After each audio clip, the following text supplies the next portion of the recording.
গেল মাসে 2 দফায় গ্যাস সিলিন্ডারের দাম বাড়ানোর প্রভাব এখন সাধারণের সংসারে। খাদ্যপণ্য পরিবহন ও বাসা ভাড়ার ঊর্ধ্বগতির চাপে এখন নাভিশ্বাস সাধারণ মানুষের। তখন জ্বালানির এই নতুন চাপ অসহনীয় করে তুলেছে জনজীবন। শুধু রান্নার খরচ জোগাতে আয়ের বড় একটি অংশ খরচ হওয়ায় পিঠ দেয়ালে ঠেকেছে মানুষের। দোকানদাররা কিনতে গেলে তাদের গ্যাস থাকলো, তাদের কাছ থেকে ঊর্ধ্বমুখীতে আমাদের কিনতে হচ্ছে। সিলিন্ডারের দাম হঠাৎ করে এত অতিরিক্ত বাড়ছে যা আমাদের সাধ্যের মধ্যে নয়। সরকার নির্ধারিত মূল্যের চেয়েও 200-300 টাকা বেশি দরে এলপিজির সিলিন্ডার বিক্রি হচ্ছে, যা কোনোভাবেই গ্রহণযোগ্য না।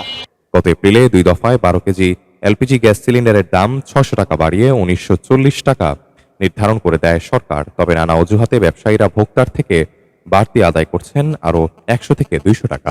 সরকার নির্ধারিত যে রেট দিছে ওই রেট অনুযায়ী আমরা মাল পাই না।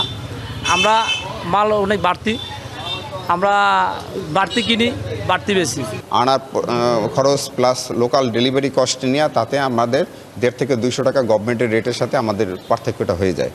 এর প্রভাব পড়ছে ভোলা জেলার সাধারণের জনজীবনে। রান্নায় এলপিজি গ্যাসের উপর নির্ভরশীল মানুষের জন্য তৈরি হয়েছে বাড়তি চাপ।